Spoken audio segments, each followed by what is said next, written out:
صلوات بر محمد وعلى آله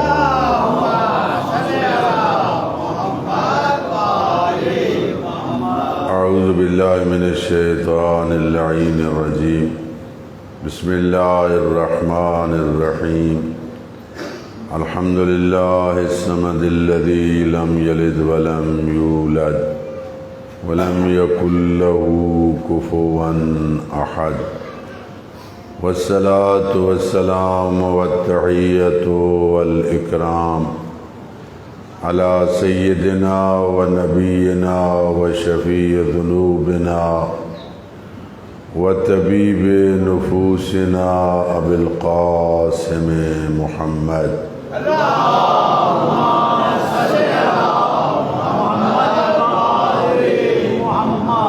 وآله الطيبين الطاهرين المعصومين الذين أذهب الله عنهم الرجس وطهرهم تطهيرا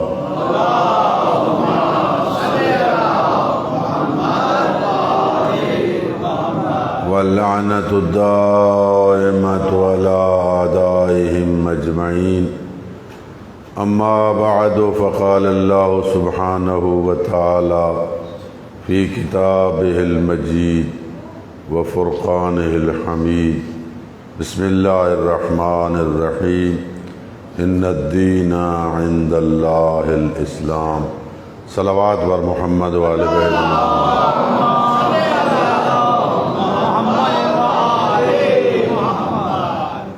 نعرہ تکبیر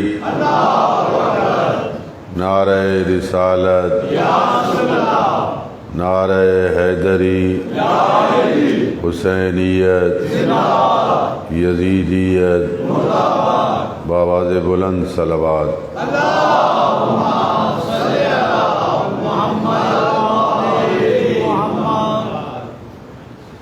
ان دو دنوں کی گفتگو میں جس موضوع کا میں نے انتخاب کیا ہے وہ ہم سب کی ایک مشکل اور تقریباً اکثریت، سب تو میں نہیں کہوں گا، اکثریت اس مسئلے میں پریشان ہے۔ جہاں چار افراد بیٹھے ہوتے ہیں، آج ہمارا کہنا نہیں مانتے۔ آپ اپنی مجالس و محافل میں بھی دیکھ لیں، اپنی نمازوں میں بھی دیکھ لیں کہ 40 سال سے اوپر کے لوگوں کی حاضری کتنی ہوتی ہے اور اس سے کم عمر کے لوگوں کی حاضری کتنی ہوتی ہے۔ اس کے بہت اسباب ہیں۔ ایک سوشل میڈیا، اس وقت یہ انٹرنیٹ اور یہ جو الیکٹرانک میڈیا وغیرہ، یہ سارے اسباب ہیں۔ اس کا مین سبب ماں بھی شیعہ، مجالس بھی سنتے تھے، ماتم بھی کرتے گیا، لیکن مسجد میں کیوں نہیں آتے؟ قرآن کیوں نہیں پڑھتے؟ احکام کیوں نہیں سیکھتے؟ ماں باپ کا احترام کیوں نہیں کرتے؟ ماں کا کہنا کیوں نہیں مانتے؟ کر سکا۔ ایک ابتدا میں ایک تمہید مختصر سی عرض کروں گا۔ دین اسلام کے جو امتیازات ہیں ان میں ایک امتیاز یہ ہے کہ دین اسلام نے بغیر کام کے اجرت نہیں رکھی اور بغیر اجرت کے کام نہیں رکھا۔ یہ امتیاز ہے دین اسلام کا۔ اجرت کو میں حق سے تعبیر کروں گا اور کام کو ذمہ داری سے تعبیر کروں گا۔ اسلام نے جہاں حق رکھا ہے وہاں ذمہ داری بھی رکھی ہے، اور جہاں ذمہ داری رکھی ہے وہاں حق بھی رکھا ہے۔ حق اور ذمہ داری آپس میں جدا نہیں ہے کہ حق ہو اور ذمہ داری نہ ہو۔ اگر اجرت ہو اور کام نہ ہو تو اس کا مطلب یہ ہوا اسلام نکموں کا مذہب ہے۔ وہ اجرت اور انعام تو دیتا ہے، کام نہیں لیتا، اور اگر کام لے اور اجرت کا قائل نہ ہو تو پھر اس کا مطلب ہے ظالمانہ نظام ہے کہ جو مزدور سے کام تو لے لیتا ہے لیکن مزدور کو اس کا حق نہیں دیتا۔ اسلام نے کسی جگہ پر حق کے ساتھ مزدوری ذمہ داری رکھی ہے، کوئی جگہ نہیں ملے گی کہ ذمہ داری ہو اور حق نہ ہو، یا حق ہو اور ذمہ داری نہ ہو۔ میں اس کو انشاءاللہ مختصر انداز میں آگے بڑھوں گا۔ ہم سب پہ سب سے زیادہ حق کس کا ہے؟ میرا سوال ہے، ہم سب پہ کس کا حق ہے زیادہ؟ جی اللہ پاک۔ سب سے زیادہ حق کس کا ہے؟ اللہ تعالیٰ کا۔ اتنا حق نہ نبی کا ہے، نہ امام کا ہے، نہ ماں باپ کا ہے، نہ استاد کا ہے، جتنا حق اللہ کا ہم پر ہے۔ تو پھر اللہ کی ذمہ داری کیا ہے؟ دیکھو نا، میں نے کہا دین اسلام کا امتیاز یہ ہے کہ جہاں حق ہے وہاں ذمہ داری ہے، اور جہاں ذمہ داری ہے وہاں حق ہے۔ تو اگر اللہ کا سب سے زیادہ حق ہے تو پھر اللہ کی ذمہ داری کیا ہے؟ آپ کہیں گے کہ ذمہ داری تو وہ عائد کرے جو بلند ہو۔ اللہ سے بلند ہونا تو درکنار، ہم مسلمانوں کا، ہم شیعہ کا عقیدہ یہ ہے کہ اللہ سے بلند ہونا تو درکنار، اللہ جیسا ہی خلق کوئی نہیں ہوا۔ لیسا کا مثلی شے، اس جیسا کوئی نہیں، بلکہ وہ ہستی جو پوری کائنات میں افضل ہے۔ لولاک لما خلقت الافلاک کا مصداق، اول ما خلق اللہ نوری کا مصداق، اس کے بارے میں بھی آپ روزانہ 5 نمازوں میں تشہد میں پڑھتے ہیں، وَأَشْهَدُ أَنَّ مُحَمَّدًا عَبْدُهُ وَرَسُولُهُ۔ میں گواہی دیتا ہوں کہ پیغمبر خاتم جو ساری کائنات میں افضل ہیں وہ بھی تیرے جیسے نہیں ہیں، تجھ جیسے نہیں ہیں، عبدہ و رسولہ، تیرے عبد ہیں اور تیرے رسول ہیں۔ تو اس جیسا کوئی نہیں۔ پھر ذمہ داری کون عائد کرے؟ دیکھیں، ذمہ داری 2 قسم کی ہوتی ہے۔ ایک ذمہ داری بلند مرتبے والے کی طرف سے، اس سے جو پست مرتبے والا ہوتا ہے اس پہ عائد ہوتی ہے۔ ایک کو ملک کا وزیر اعظم اپنے وزراء یا رعایا پر کوئی ذمہ داری عائد کرے گا۔ ایک ذمہ داری کسی کی طرف سے نہیں ہوتی، جو اس شخصیت کے اندر کمال ہے، وہ کمال اس پر ذمہ داری کو ادا کرتا ہے۔ مثلا میں آپ کو مثال دیتا ہوں، آپ ادھر سے بازار سے نکلے، باہر گلی میں آپ کا دوست کھڑا تھا، وہ کوئی چیز کھا رہا تھا، وہ آپ کو بھی اس نے آگے اشارہ کیا، آپ نے بھی وہ چند دانے اس کے لے لیے، اور آپ چل بھی رہے ہیں، آپ کھا بھی رہے ہیں، آپ کے لیے کوئی پابندی اس کی نہیں ہے۔ لیکن اگر اس لباس میں کوئی ہو اور گلی میں چل بھی رہا ہو، کھا پی رہا ہو، تو شریعت کہتی ہے اس کے پیچھے نماز صحیح نہیں۔ بھائی وہ بھی تو مسلمان، یہ بھی مسلمان، وہ بھی دین اسلام کا پابند، یہ بھی دین اسلام کا پابند. عوام کے لیے بازار میں چلتے ہوئے کھانا جو ہے کوئی عیب نہیں ہے. آپ کہتے ہیں اگر عالم دین اس لباس میں اگر بازار میں چل پھر رہا ہے، کھا پی رہا ہے، تو اس کے پیچھے نماز نہیں ہو سکتی. تو کیا شریعت اس کے لیے الگ ہے، اس کے لیے شریعت الگ ہے؟ فرماتے نہیں، شریعت کا مسئلہ نہیں، مسئلہ ہے کمال کا. اللہ نے جو اس کو علم والا کمال دیا ہے، اس کا کمال بہت ساری چیزیں اس کے اوپر حرام قرار دیتا ہے. نعرہ تکبیر، نعرہ رسالت، نعرہ حیدری، آواز بلند تر صلوات.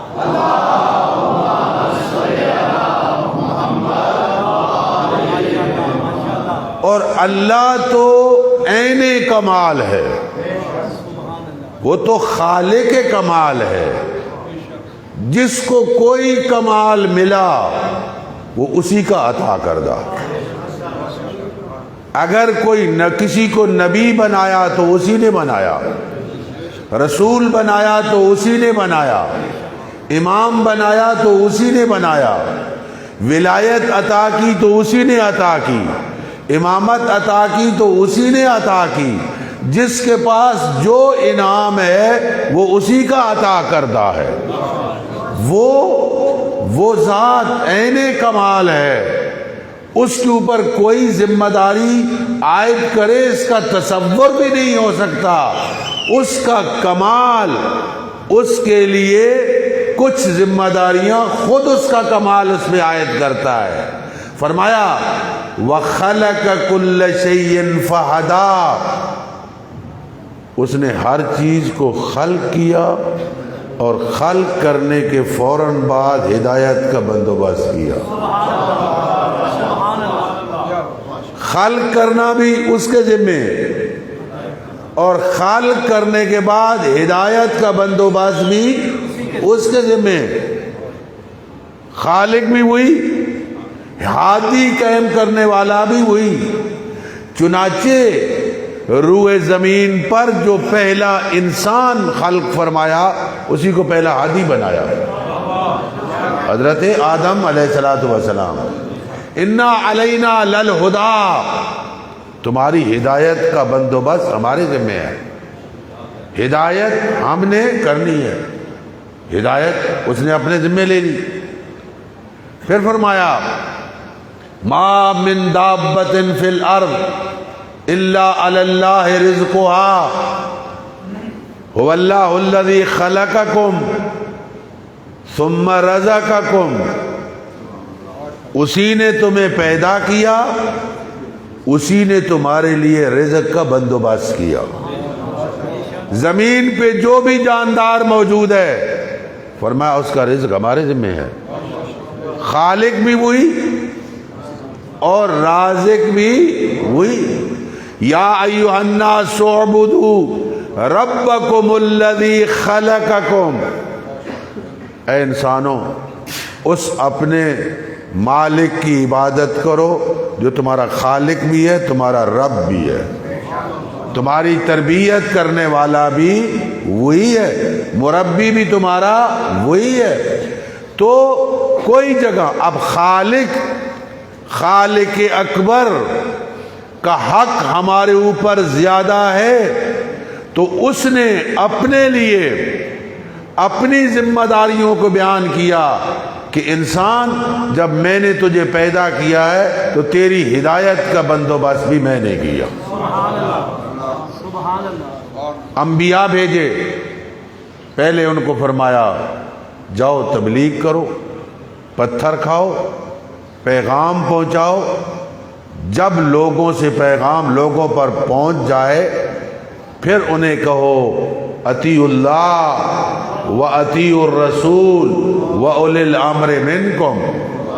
پہلے ہی نہیں کہا پہلے تبلیغ کرو، پہلے انہیں دین سکھاؤ، پہلے انہیں شریعت سکھاؤ.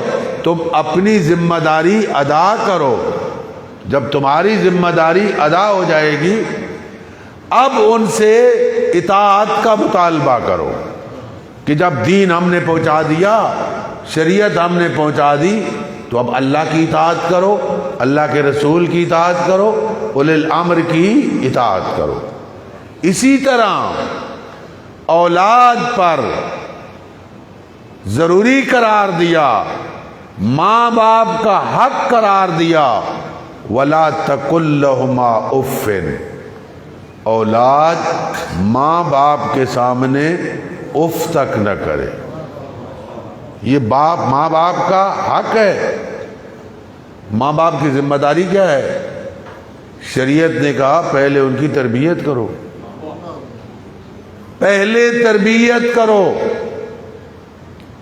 جب پہلے تربیت کرو گے، جب وہ تربیت یافتہ ہو جائیں گے، اب ان سے مطالبہ کرو کہ ہماری اطاعت کرو۔ سبحان اللہ۔ صلوات بر محمد والے بیت میں۔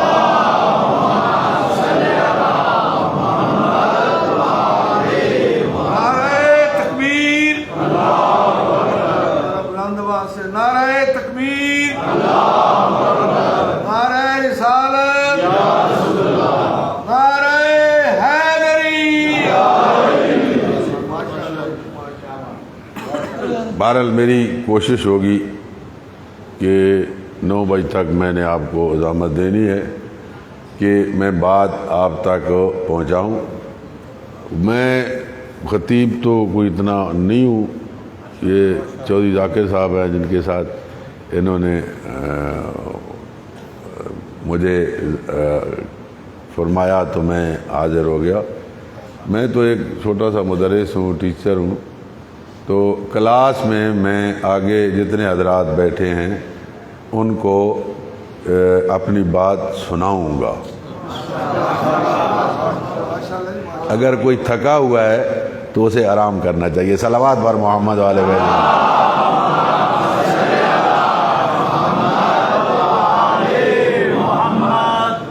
والدین پر پہلا کام جو شریعت نے والدین کے لیے لازمی اور ضروری قرار دیا، ان کی ذمہ داری، وہ فرمایا ان کی تربیت کرو، اولاد کی تربیت۔ کب؟ بچہ پیدا ہو جائے، 2 سال کا ہو، 5 سال کا ہو، 7 سال کا، 10 سال کا ہو، پھر تربیت شروع کرو۔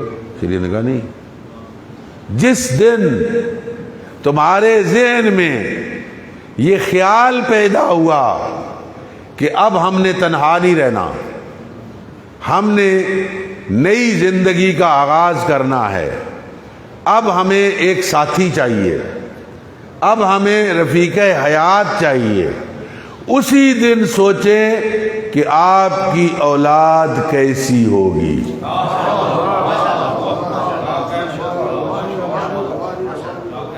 اس لیے کہ اگر باپ با کمال ہوگا، ماں با کمال ہوگی، تو پیدا ہونے والی اولاد بھی با کمال ہوگی۔ اس لیے کہ قانون وراثت جس طرح مادی امور میں چلتا ہے، اس طرح روحانی امور میں بھی چلتا ہے۔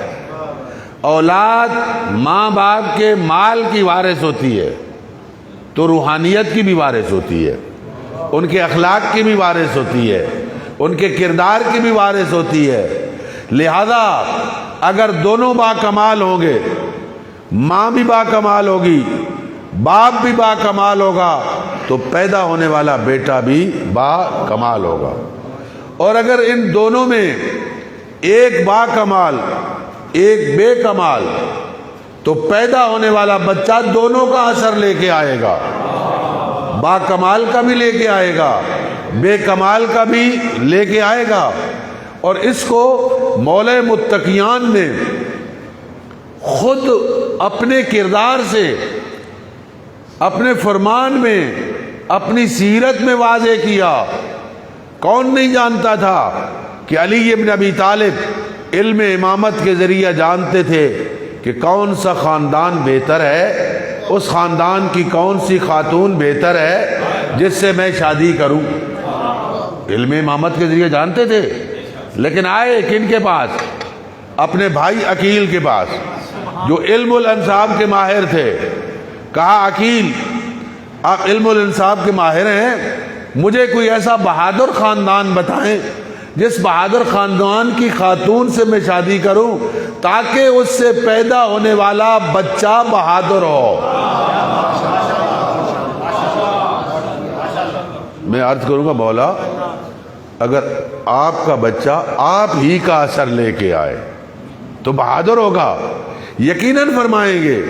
اور ایک آدھ جگہ پہ فرمایا بھی اسی صفین میں، یقیناً اس کا جواب دیں گے کہ جو بچہ آتا ہے وہ ماں کا بھی اثر لے کے آتا ہے اور باپ کا بھی اثر لے کے آتا ہے۔ اور اس کو میں زیادہ واضح کر دوں سورہ الرحمن کی آیت کے ذریعہ کہ خالق اکبر نے ایک مثالی جوڑے کا تذکرہ کیا سورہ الرحمن کے اندر اور ان کی مثالی اولاد کا تذکرہ کیا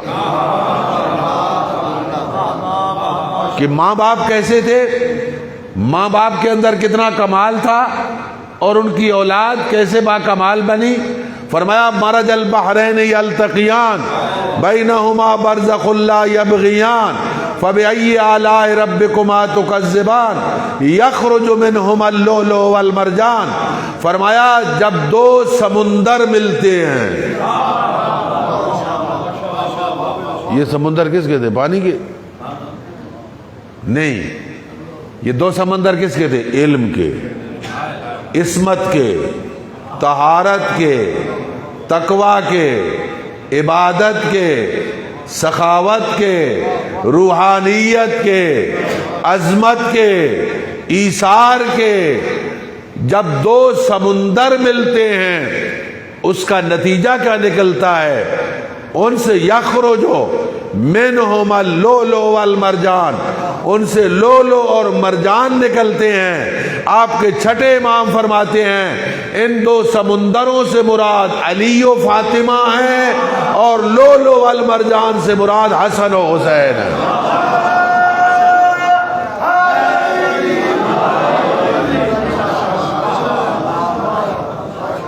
نعرہ تکبیر، نعرہ رسالت، نعرہ حیدری۔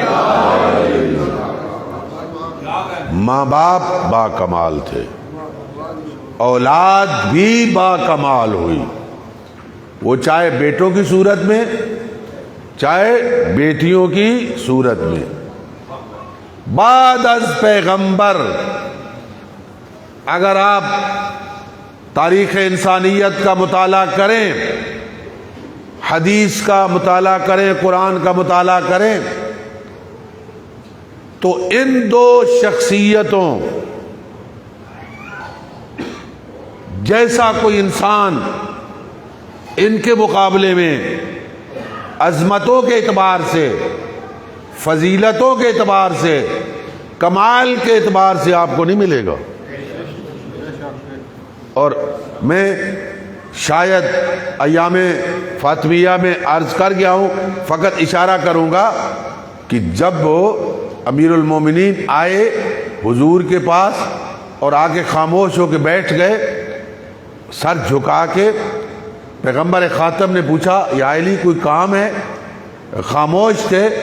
دوبارہ پوچھا تو عرض کیا میں رشتے کے سلسلے میں آیا ہوں، تو کہا یا علی آپ بیٹھیں۔ آئے اپنی بیٹی کے پاس اور ایک جملہ کہا، بیٹی فاطمہ میں نے اپنے رب سے دعا مانگی تھی کہ پروردگارا مجھے ایسا شخص عطا کر جو روئے زمین میں سب سے افضل ہو، جس کا عقد میں اپنی بیٹی سے کروں۔ اللہ نے میری دعا قبول کر لی ہے۔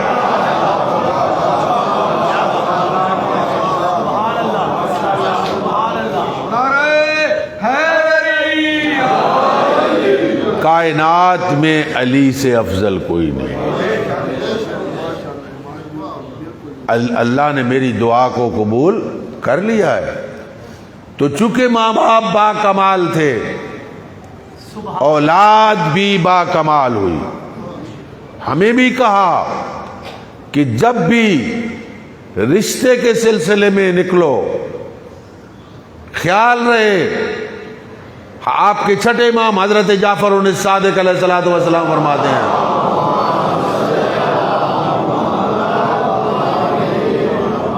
جب آپ کے پاس کوئی بندہ آئے، رشتے کے لیے آئے، وہ مومن بھی ہو، وہ صاحب کردار بھی ہو، رشتہ رد نہ کرنا۔ سبحان اللہ، کیا مومن بھی ہے، با کردار بھی، با کردار بھی ہے، اس کو رد نہ کرنا۔ خاتون سے کہا کافر سے شادی نہیں کرنی، مشرک سے شادی نہیں کرنی، بے دین سے گریز کرنا ہے۔ اور میں بتا دوں دو خصوصاً صفتیں ان کا ذکر کرتا ہوں۔ خاتون سے کہا بے نماز سے شادی نہیں کرنی، شرابی سے شادی نہیں کرنی۔ سبحان اللہ، مکروہ ہے، حرام نہیں ہے، مکروہ ہے۔ کیوں؟ وہ عورت کا دین شوہر کے تابع ہوتا ہے، وہ بے نماز ہے تو تجھے بھی بے نماز بنا دے گا۔ مومنین کرام، میں آپ سے سوال کرتا ہوں، جو اللہ کا رسول اس دنیا میں ایک مومنہ نمازی مومنہ کا اس دنیا میں 50-60 سال بے نماز کے ساتھ رہنا پسند نہیں ہے، وہ بے نماز کو جنت میں بھیجے گا؟ وہ تو ایک مومنہ کے عقد کے لیے راضی نہیں ہے۔ اور دوسرا شرابی بتایا کہ اگر شراب پیتا ہے تو اس سے اجتناب کرنا۔ کیوں؟ ام الخبائث شراب ہے، تمام برائیوں کی جڑ شراب ہے۔ اسی طرح مرد سے کہا کہ جس خاتون سے شادی کرنا، دیکھنا وہ صاحب ایمان ہے یا نہیں، وہ با کردار ہے یا نہیں، اس کے جہیز کو نہ دیکھنا، اس کی دولت کو نہ دیکھنا، وہ بلکہ ایک روایت میں عرض کرتا ہوں، فرمایا وہ عورت جو ظاہری طور پہ حسین ہو اور کردار اس کا اچھا نہ ہو، فرمایا وہ اس سبزی کی مانند ہے جو کوڑے کرکٹ کے اوپر پیدا ہو۔ کردار دیکھو۔ کہا سب سے پہلے جس خاتون سے آپ شادی کر رہے ہیں کہ وہ شریعت کے حوالے سے احکام شریعہ کو جانتی ہے یا نہیں جانتی، مسائل شریعہ سے آگاہ ہے یا نہیں، مومنہ ہے یا مومنہ نہیں ہے۔ اور جب صاحبان ایمان، مرد بھی صاحب ایمان ہے، خاتون بھی صاحب ایمان ہے، جب ان کا رشتہ ہو جائے گا تو یقیناً ان سے پیدا ہونے والی اولاد بھی صاحب ایمان ہوگی۔ اور وہ بچہ، میں نے کہا تربیت کب سے شروع ہوتی ہے؟ جس دن تم نے یہ سوچا۔ اب بچہ ماں کے شکم میں آ گیا، بچے نے سیکھنا شروع کر دیا، پیدا ہونے کے بعد نہیں، ماں کے شکم میں جیسا ماں کا کردار ہے وہ بچے کے اندر منعکس ہو رہا ہے۔ وہ گھر کے اندر 5 چیزیں ہیں جو بچے کے اوپر اثر انداز ہوتی ہیں۔ نمبر 1 میراث، میراث میں ماں باپ کا کردار آتا ہے۔ نمبر 2 تربیت، نمبر 3 رزق حلال اور رزق حرام کا اثر ہوتا ہے۔ نمبر 4 ماحول، نمبر 5 استاد۔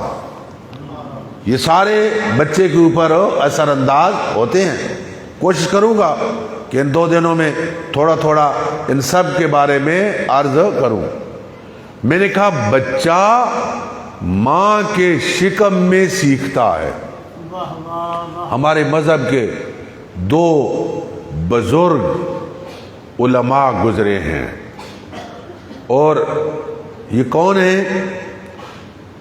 رات کو شیخ مفید علیہ رحمہ خواب میں سیدہ طاہرہ، جو شرعی پردے میں یقیناً ملبوس ہوگی سیدہ طاہرہ، اپنے 2 بیٹوں حسن و حسین کے بازو پکڑے ہوئے آئیں اور کہا شیخ میرے ان 2 بیٹوں کو علم پڑھاؤ۔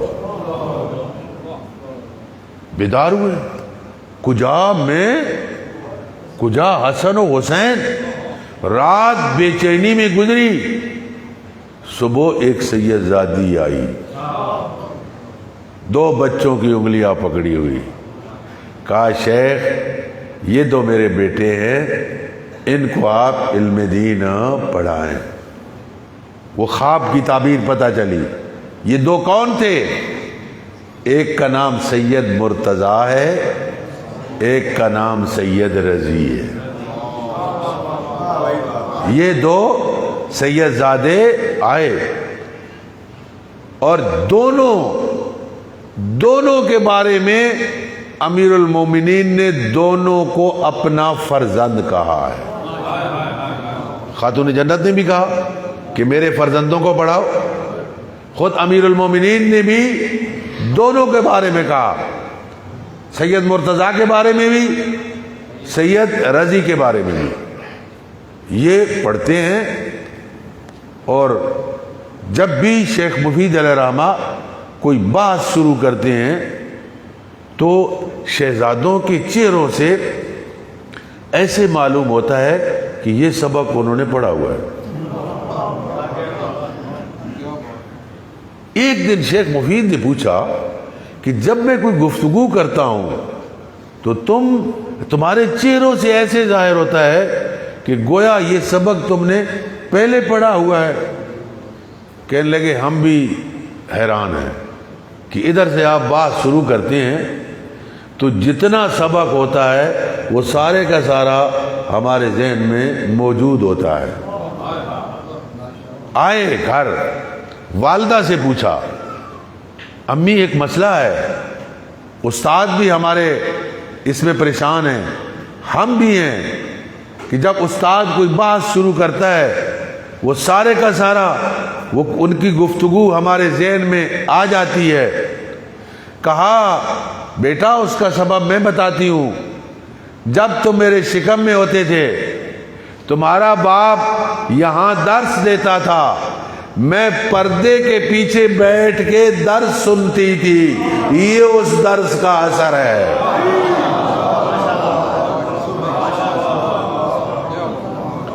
بچہ ماں کے شکم میں سیکھتا ہے، باپ درس دے رہا ہے، بچہ ماں کے شکم میں ہے اور سیکھ رہا ہے۔ اسی لیے علماء نے لکھا ہے کہ جب خاتون حاملہ ہو جائے وہ کبھی غیر شرعی عمل نہ کرے، کہ اس کے اثرات ہوں گے بچے پر، کیونکہ جیسا اس کا کردار ہونا ہے وہ اثرات اس کے بچے کے اوپر ہونے۔ زیادہ سے زیادہ اپنے آپ کو اللہ کی مطیع، اطاعت گزار، فرما بردار مالک حقیقی کی جس قدر اطاعت زیادہ ہوگی اس قدر اس کا بچہ اچھا اور نیک پیدا ہوگا۔ یہاں سے ماں کے شکم سے، اور اسی طریقے پہ معصومین نے فرمایا کہ خاتون کو جب تو حاملہ ہے غذا میں خصوصاً احتیاط کرنا، اس لیے کہ جو تم کھاؤ گی اسی سے بچے کو غذا ملے گی۔ جو ماں کھائے گی وہ خون کی صورت میں منتقل ہوگا اور وہ خون بچے کو جائے گا، لہذا اگر حلال کھائے گی تو اس کا بھی اثر ہوگا، اگر حرام کھائے گی تو اس کا بھی بچے کے اوپر اثر ہوگا۔ اور ایک جملہ عرض کرتا ہوں، غور کریں، بچہ جب ماں کے شکم میں ہوتا ہے اور روس بھی ڈالی جاتی ہے، اس کی غذا کی ضرورت ہوتی ہے، غذا کا اس کو بندوبست ہونا چاہیے۔ اب باہر سے غذا پہنچائی نہیں جا سکتی، خالق اکبر نے اندر سے غذا کا بندوبست کیا۔ غذا تھی ماں کا خون، ماں کا خون جو تھا وہ پاک نہیں تھا، خالق اکبر نے بچے کے منہ سے منتقل نہیں کیا، اس کا راستہ بدل دیا۔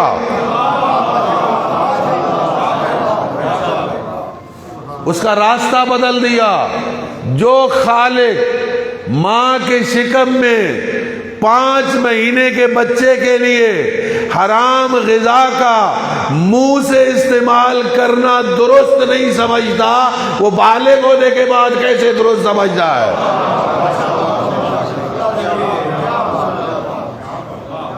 کہ وہ حرام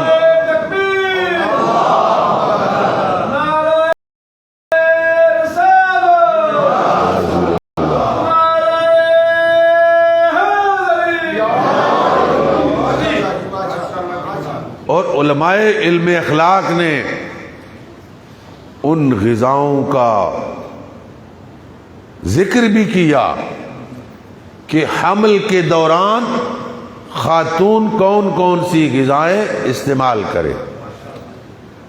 بسا اوقات بعض لوگ سوال کرتے ہیں، وہ جی کچھ بچے جو ہیں وہ صحیح و سالم پیدا ہوتے ہیں، کچھ ناقص پیدا ہوتے ہیں، پھر بعض تو نعوذ باللہ اللہ کی ذات پر بھی اعتراض کرنے لگتے ہیں۔ کچھ بچے جو ہیں مادر ذات نابینا پیدا ہوتے ہیں، کچھ وہ ہوتے ہیں جو وہ گونگے اور بہرے پیدا ہوتے ہیں۔ اس کا سبب ماں ہوتی ہے، اس کا سبب باپ ہوتا ہے۔ اس کو علماء نے لکھا ہے کہ بچے کے ساتھ ماں کون سی غذا کھائے گی تو بچہ بہرا یا گونگا پیدا ہوگا، کون سا عمل کرے گی، کون سا کردار اپنائے گی، یہ ناقص الخلقت ہونا، اس کے بھی اثرات ماں اور باپ کی طرف سے ہوتے ہیں۔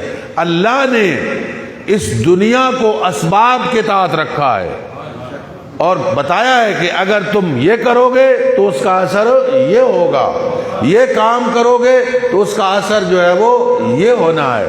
لہذا اگر اس کے مطابق عمل کیا جائے، میں کہتا ہوں کہ اگر ایک بچہ ماں کے شکم میں سیکھتا ہے، باپ کی گفتگو سیکھتا ہے، اور جب اس کے سیکھنے کے ٹائم پہ پیدا ہونے کے بعد جب استاد بتاتا ہے تو وہ ساری گفتگو اس کے دماغ میں آ جاتی ہے۔ اگر ماں صبح قرآن مجید کی تلاوت کرے گی تو شکم میں جو بچہ ہے اس پہ اثرات ہوں گے یا نہیں ہوں گے؟ اگر نماز پڑھے گی تو اثرات ہوں گے یا نہیں ہوں گے؟ یقیناً اس کے اثرات ہوں گے۔ لہذا یہ ایک نعمت پروردگار ہے۔ میں کہتا ہوں صاحبان اولاد، تم جتنا خدا کا شکریہ ادا کرو کم ہے۔ فرعون خدا بن گیا تھا، صاحب اولاد نہیں بن سکا تھا۔ اگر صاحب اولاد بن جاتا تو موسیٰ کو گھر میں پالنے کی کیا ضرورت تھی؟ لہذا خدا نے یہ نعمت ضائع کرنے کے لیے نہیں دی، اس کا فرمایا اس کی تربیت کرو۔ اور یاد رکھو آپ کا نیک بچہ بھی آپ کی طرف منسوب ہے، آپ کا برا بچہ بھی آپ کی طرف منسوب ہے۔ آپ اس کے باپ ہیں، نیکی کرے گا تو بھی آپ کی طرف منسوب، برائی کرے گا تو بھی آپ کی طرف منسوب. اور اگر آپ اس کو تربیت کریں گے, بتاؤں گا کہ تربیت کس انداز سے کرنی ہے, تربیت کریں گے, نیک ہوگا, آپ دنیا سے رخصت ہو جائیں گے. آپ نے بچے کو نمازی بنایا, آپ نے بچے کو قرآن پڑھایا, آپ نے بچے کو بااخلاق بنایا, آپ نے اس کو مہذب بنایا, آپ دنیا سے رخصت ہو گئے, بچہ نیکیاں کرتا رہا, تمہارا نامہ اعمال کھلا رہا.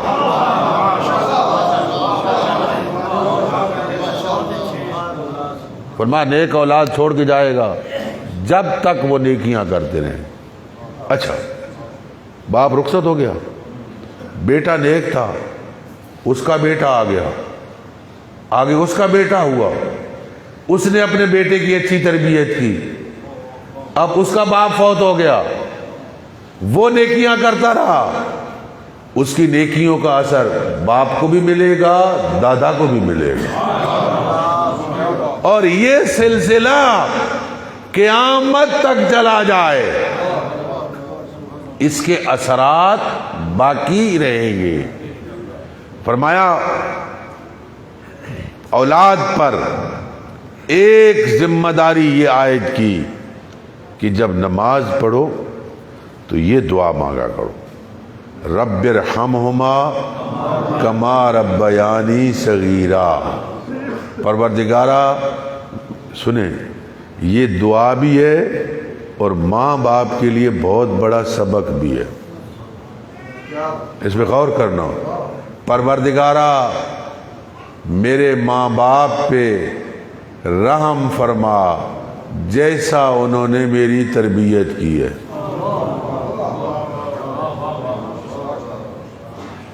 آپ مجھے بتائیں اس کے دو معنی ہو سکتے ہیں. رحمت رحمت کے معنی میں بھی ہو سکتی ہے, رحمت رحمت کے خلاف معنی میں بھی ہو سکتی ہے. وہ سارے کا سارا تربیت کے اوپر منحصر ہے. اگر تربیت اچھی کی ہوگی تو واقعاً دعا میں رحمت رحمت کے معنی میں ہوگی. اور اگر باپ نے گانا سکھایا ہو, بچہ سکول کے لیے اٹھتا تو ابا جی سوئے ہوئے ہوتے تھے, بے نماز بنایا ہو, اگر وہ نمازی بن بھی جائے تو جب یہ دعا مانگے گا تو اس دعا کا معنی کیا ہوگا, رب ارحمہما کما ربیانی صغیرا, جیسی تربیت کیے. دوستو ائمہ اطہار نے جو خود معصوم تھے, ان کی اولادیں معصوم تھی. ناج البلاغہ میں وصیت پڑھو امیر المومنین کی. حضرت فرماتے ہیں بیٹا حسن و حسین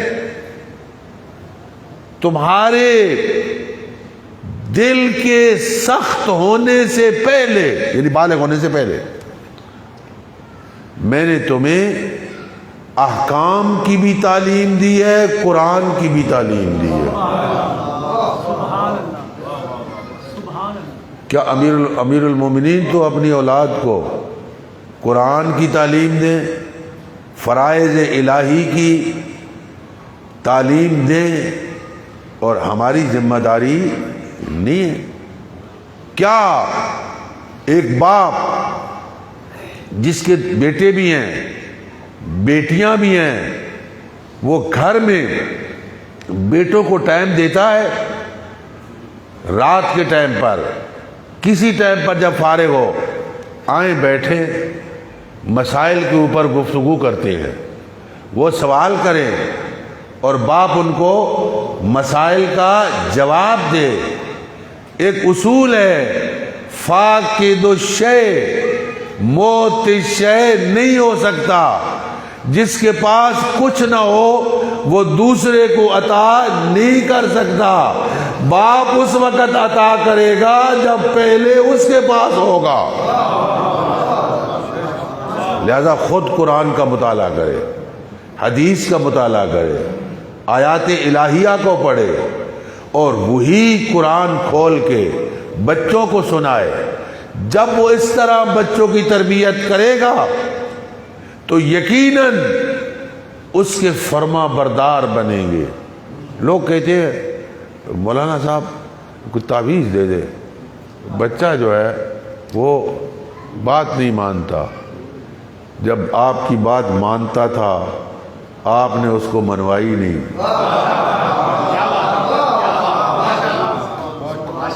اس وقت جو اس کو کہتے وہ مانتا، آپ نے چھوڑ دیا اس کو، آپ نے اس کو ٹائم نہ دیا۔ اور میں بے شک آپ اس کو آزمائیں، اور آزمایا ہوگا بعض لوگوں نے۔ دو بچے دیکھ لیں، ایک کو باپ ٹائم زیادہ دیا، ایک کو ٹائم نہیں دیا، دونوں کی کیفیتیں بدلی ہوئی ہوں گی، دونوں کی ذہانت بدلی ہوئی ہوگی۔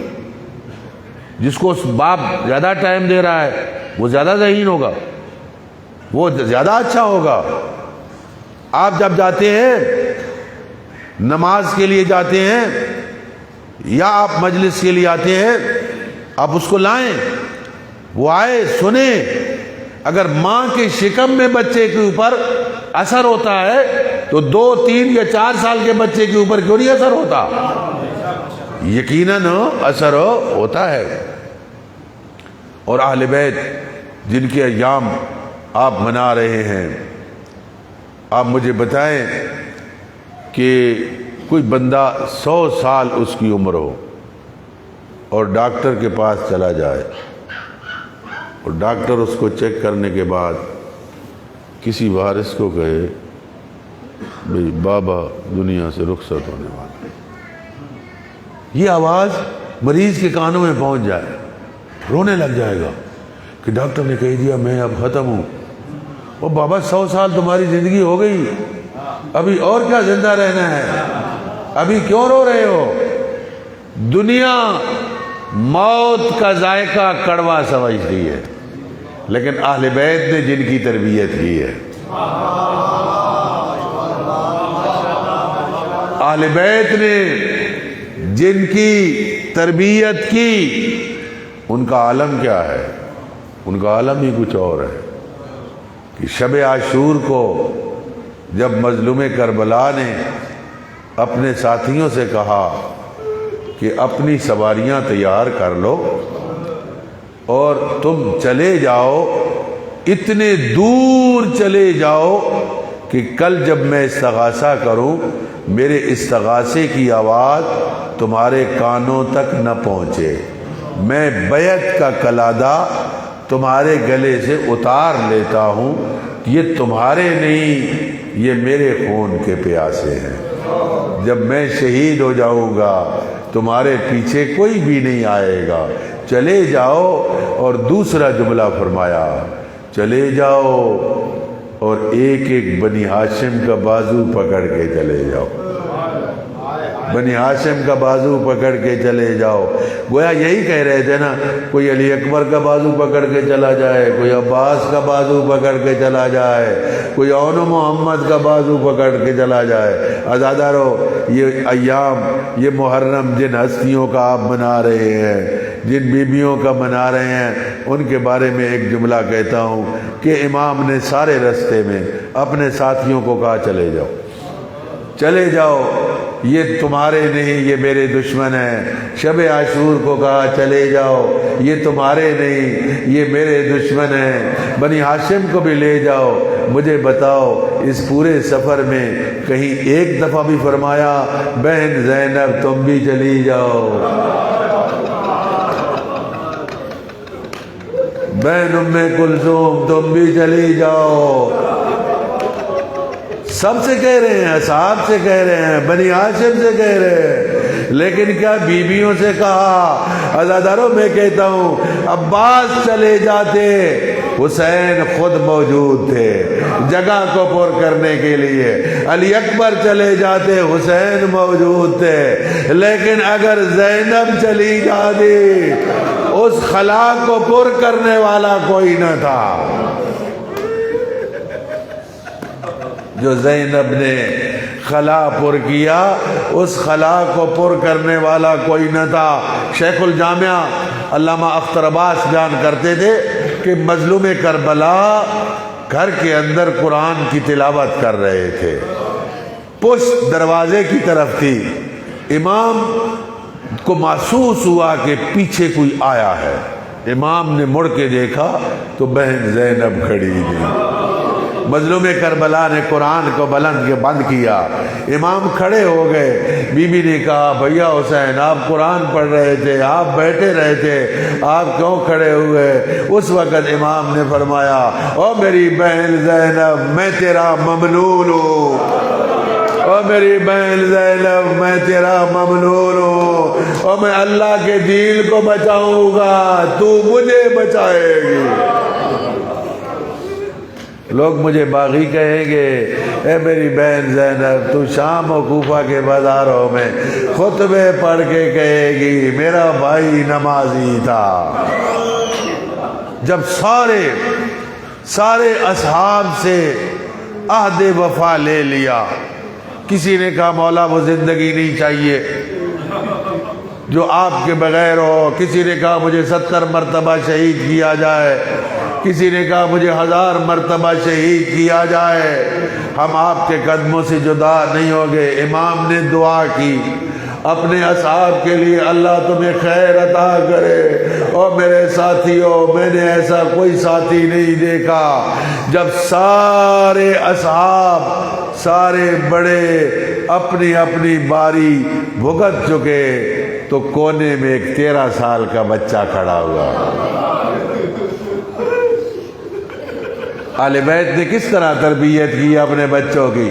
13 سال کا بچہ کھڑا ہوتا ہے اور عرض کرتا ہے یا چچا، اے میرے چچا، انا فی من یقتل، آپ فرما رہے ہیں کل جو رہے گا مارا جائے گا، کیا شہداء کی لسٹ میں میرا نام بھی ہے؟ آپ فرما رہے ہیں جو بھی رہے گا مارا جائے گا، کیا شہداء کی لسٹ میں میرا نام بھی ہے؟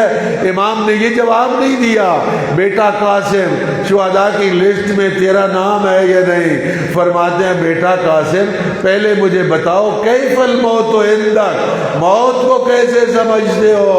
کہا چچا اعلی من العسل، میں موت کو شیرین شہد سے بھی شیرین سمجھتا ہوں، ساری دنیا موت کا ذائقہ کڑوا سمجھتی ہے، اور امام حسن کا لخت جگر موت کو شہد سے شیرین سمجھتا ہے۔ اب فرمایا بیٹا قاسم شہداء کی لسٹ میں تیرا نام بھی ہے، تیرے چھوٹے بھائی علی اصغر کا نام بھی ہے۔ اب عزادارو اپنا نام سنا، قاسم خوش ہو گیا، علی اصغر کا نام سنا تڑپ گیا، ہاشمی تھا، کہا چچا کیا فوج اشقیا خیموں میں آ جائے گی؟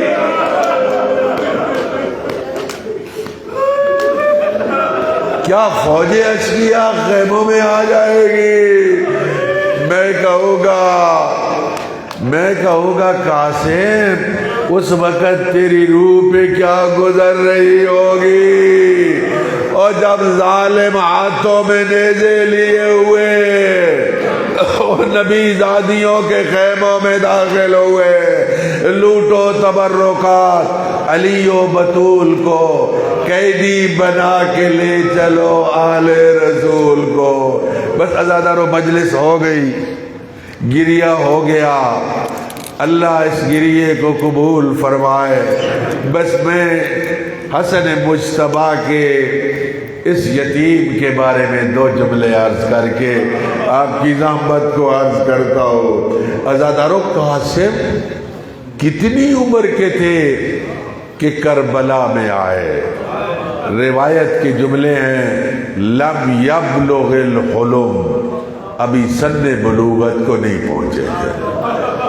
جب 28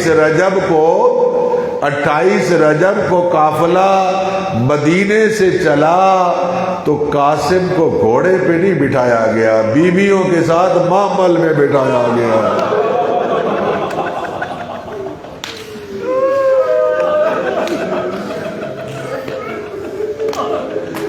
معمل میں بیٹھ کے آئے۔ عاشور کو اصحاب نے ایک میٹنگ کی تھی، کہ جب تک ہم میں کوئی زندہ ہوگا بنی ہاشم کو ہم میدان میں نہیں جانے دیں گے۔ بہت وفادار تھے حسین کے ساتھی، جب تک کوئی ایک بھی موجود ہوگا بنی ہاشم کو ہم میدان میں نہیں جانے دیں گے۔ سارے اصحاب پہلے شہید ہوئے،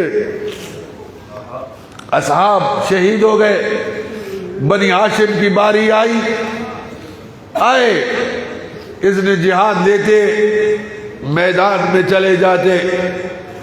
راوی بیان کرتا ہے امام نے کسی شہید کو اجازت دینے میں اتنی دیر نہیں کی جتنی دیر قاسم کو اجازت دینے میں دی ہے۔ حمید ابن مسلم بیان کرتا ہے میں نے دیکھا ایک شہزادہ آیا چچا کی طرف، امام نے کیا کیا؟ اپنے امام نے دونوں بازوؤں کو پھیلایا، قاسم کو اپنے سینے کے ساتھ لگایا۔ حمید کہتا ہے چچا اور بھتیجا اتنے روئے کہ زمین پہ گر گئے۔ وہ کہتا ہے میں دیکھ رہا تھا قاسم کی کیا کیفیت تھی، یقبل یدیہ ورجلیہ، کبھی چچا کے ہاتھوں کا بوسہ لیتے، کبھی چچا کے قدموں کا بوسہ لیتے اور منتیں کرتے چچا مجھے اذن جہاد دیجیے۔ امام نہیں دے رہے تھے، روایات مختلف ہیں، میں مختصراً عرض کر رہا ہوں۔ بالآخر امام نے قاسم کو اجازت دی۔ عزادارو تیار کس طرح کیا؟ جسم کے اوپر کوئی زرہ نہیں ہے، ایک کرتا ہے جو قاسم نے پہنا ہوا ہے، امامہ بدایا، تاۃ الحنک پہنائی، قاسم کو خود اٹھا کے گھوڑے پہ سوار کیا۔ بس ایک جملہ سن لو، اس کو توجہ سے سننا، اس جملے کو یاد رکھنا، یہ میرا نہیں، یہ یزید کے لشکر کے ایک سپاہی کا بیان ہے۔ قاسم کے بارے میں یزید کے لشکر کے ایک سپاہی کا بیان ہے کہ قاسم جب خیموں سے نکلے تو کیا کیفیت تھی، خیموں سے نکلے تو کیا کیفیت تھی، اس جملے کو یاد رکھنا۔ حمید ابن مسلم بیان کرتا ہے میں نے دیکھا خیام حسینی سے ایک چاند کا ٹکڑا طلوع ہوا اور لشکر شام میں ڈوب گیا۔ ایک چاند کا ٹکڑا خیام حسینی سے طلوع ہوا اور لشکر شام میں غائب ہو گیا۔ وہ جو قاسم دشمن کی نظر میں چاند کا ٹکڑا ہو، وہ ماں کی نظر میں کتنا خوبصورت ہوگا۔ قاسم آئے جنگ کی، کئی ملاعین کو فنار کیا، اطمینان کا یہ عالم تھا کہ اپنے جوتے کا تسمہ ٹھیک کر رہے تھے۔ ایک ظالم نے چھپ کے وار کیا، مظلوم کربلا تیار کھڑے تھے، زیل ذوالجناح پہ آئے اور گھوڑے کو دوڑا کے قاسم کے قاتل پہ حملہ کیا، اس کا ہاتھ کٹا ہوا، اس نے کہا مجھے حسین کے غضب سے بچائیے۔ اب عزادارو لشکر آ گیا، قاسم زمین پہ ہے، ادھر کے گھوڑے ادھر دوڑے، ادھر کے گھوڑے ادھر دوڑے، اور اندر سے آواز آ رہی تھی چچا میں کچلا جا رہا ہوں، میری مدد کے لیے آئیے۔ حسین پہنچے، قاسم ایڑیاں رگڑ رہے تھے، کہا بیٹا قاسم وہ تیرے چچا پہ بڑا مشکل ہے، تو نے مدد کے لیے بلایا، میں تیری مدد کے لیے نہ پہنچ سکا۔ قاسم کی روح پرواز کر گئی۔ مظلوم کربلا نے قاسم کو اٹھایا، لاش کو سینے کے ساتھ لگایا، قدم زمین پہ خط کھینچ رہے تھے۔ عزادارو مولا کہاں لے آئے؟ جہاں علی اکبر کا لاشا پڑا تھا، دوسری طرف قاسم کا لاشا رکھا، حسین دونوں لاشوں کے درمیان اس طرح بیٹھے جس طرح نمازی تشہد میں بیٹھتا ہے، ایک ہاتھ ایک لاشے پہ رکھا، ایک ہاتھ دوسرے لاشے پہ رکھا، اور آسمان کی طرف رخ کر کے کہا واہ غربتا واہ مظلوما انا للہ و انا الیہ راجعون وسیعلم الذین ظلموا ای منقلب ینقلبون